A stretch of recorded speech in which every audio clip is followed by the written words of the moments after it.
This video is all about money. When it comes to social enterprise, a lot of people get very fixated on grants. There are other things out there that you might want to consider. The more diverse your sources of funding, the more resilient, the more robust your social enterprise is going to be. This feels serious. I think for us to cover this subject, we better go back to the office.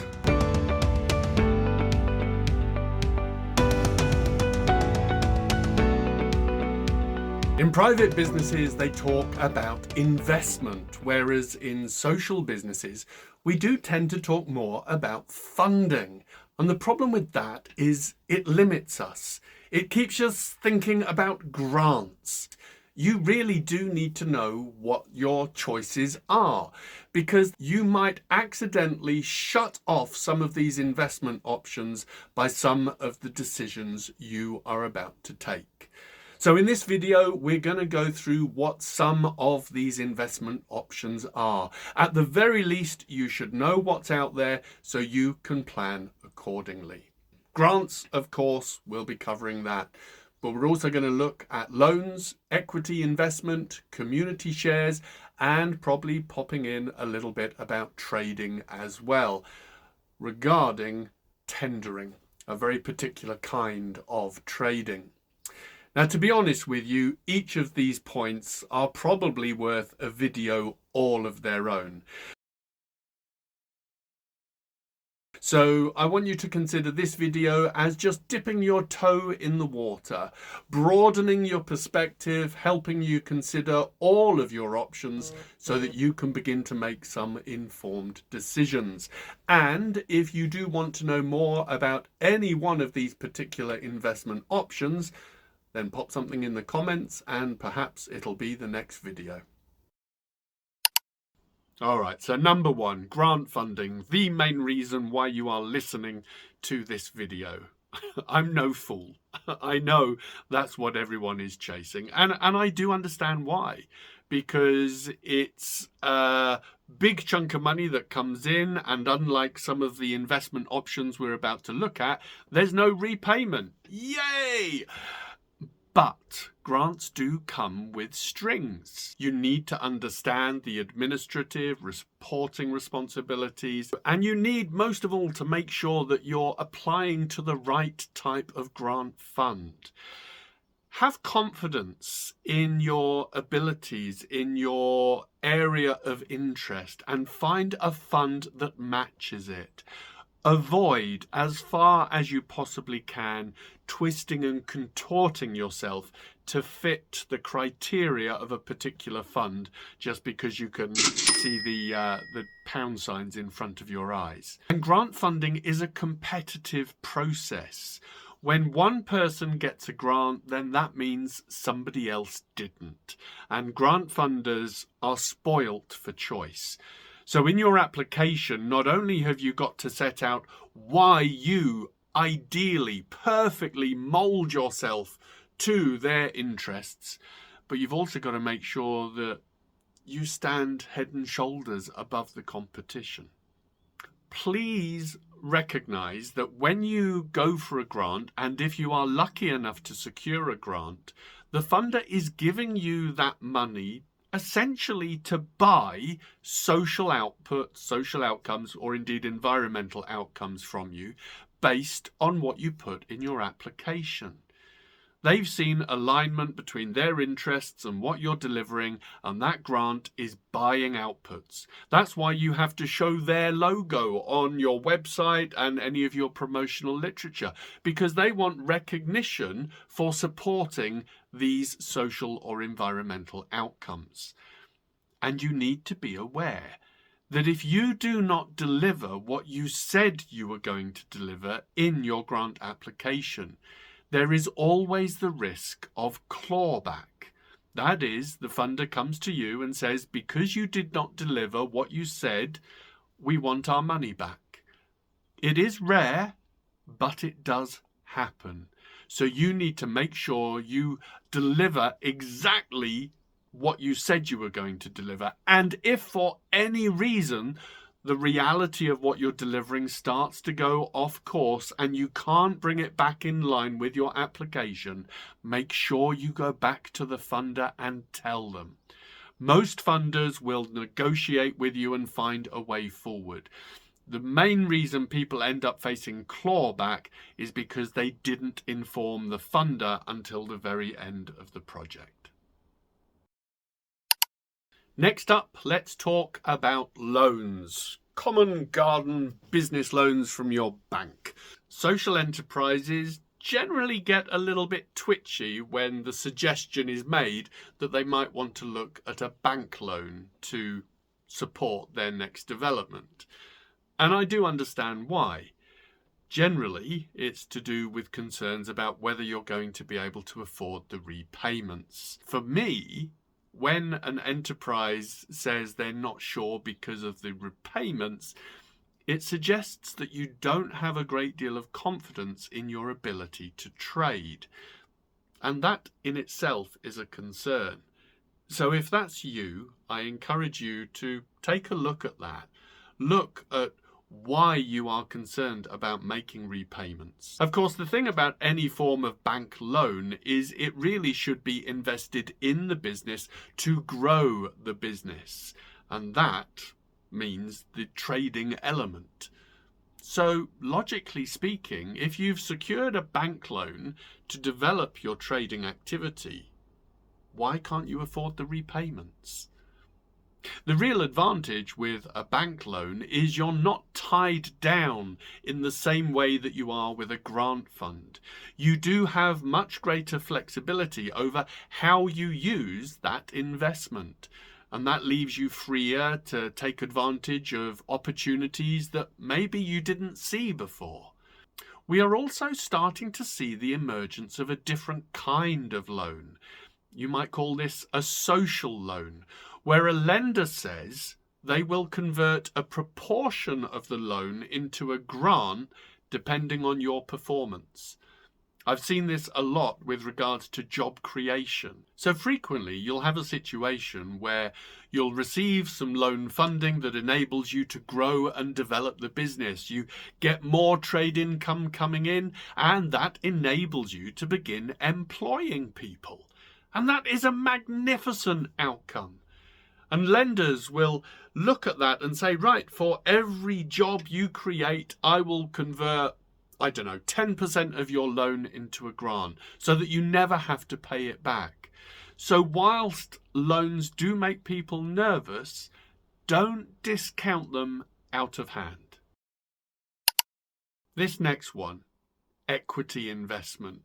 We see it a great deal in private business and hardly at all in the world of social enterprise, for the very simple fact that equity investment usually relies upon the lender having a share or a stake in your business in exchange for providing you with some funding. Think Dragon's Den. That's the kind of investment we're talking about, where I give you this money and in exchange I have X% of your business. Within this, we're talking things like venture capital, angel investors, but we are also beginning to see the emergence of philanthropic capital, where lenders are wanting to invest in businesses who can deliver social or environmental good.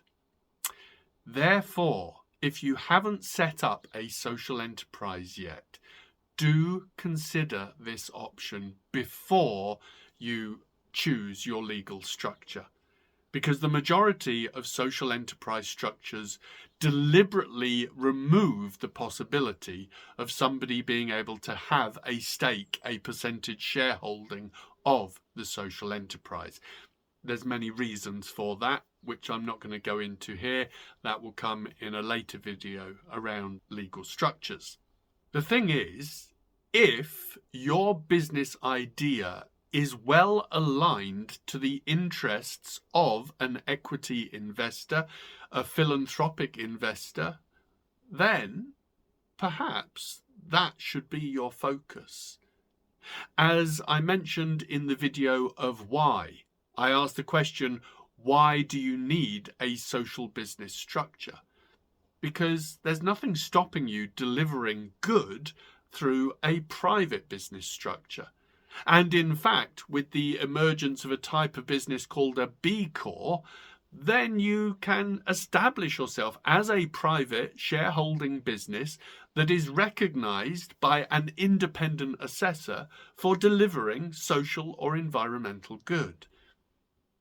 If equity investment doesn't look attractive to you, is not aligned to your business idea, then fine.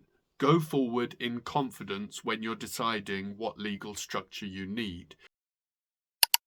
Community shares are another form of investment which is highly dependent on the legal structure you adopt for your social enterprise.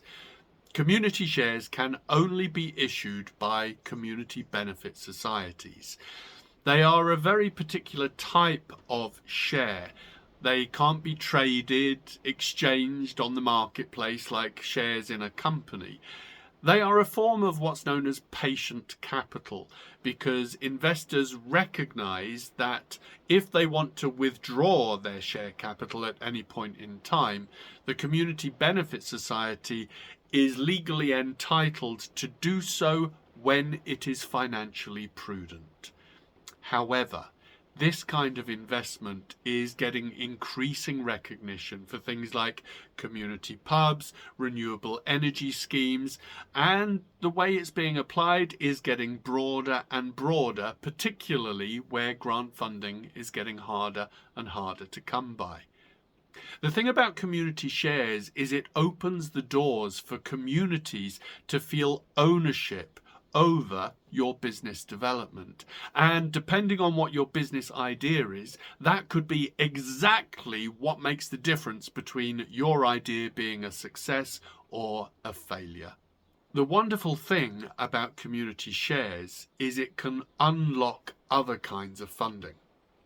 If I'm a funder and you come to me as a community benefit society and say, we have managed to raise £25,000 from a community share issue in the local community, I go, wow. Because if you've managed to raise that amount of money from a local community, it tells me there is a lot of support behind your idea, and therefore your business idea is most likely going to succeed. So I have far greater confidence in lending you an additional amount of money. The same is true of grant funders too, by the way. Grant funders love to see the commitment of people behind an idea, especially if they put their own money towards it. The key thing about community shares is, does it make sense? Do you need the community behind you? And also, community share issues do tend to work best when there is some kind of physical asset, because then investors feel their money is a little bit safer. As with equity investment, this may not be the right investment option for you, but it's worth considering before you set up the legal structure, because if community shares are something you want to draw upon, then you would have to be a community benefit society. Finally, tendering and procurement. Now, this doesn't really belong in a video about investment options, but I've put it here for a reason. Because once upon a time, public sector would give out loads of different grants to community groups and social enterprises. And then it all changed.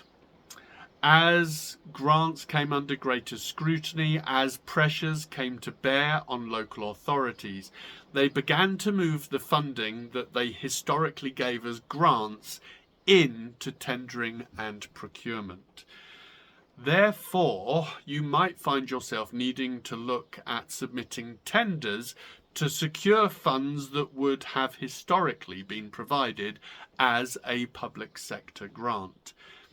Tendering is actually a trading activity, because what you are doing is you are making a bid, a pitch to secure a contract. The contract will set out the terms and conditions of what that transaction is, and you will quote in the process of that tender how much you think it's going to cost to deliver the service or the products that the public sector are trying to purchase. So no, tendering is not an investment option. Yet, at the same time, it might be an avenue you find yourself going down in order to maintain what was historically a grant, or as a way of further developing your trading income. There we go, a whole range of options. They might be appropriate, they might not, but the thing is, now you know they exist. So take a look, and if you want me to do a longer video on any particular one of these investment options, let me know in the comments. But for now, look after yourselves, best of luck with how you plan out your social enterprise, and I'll see you on the next video.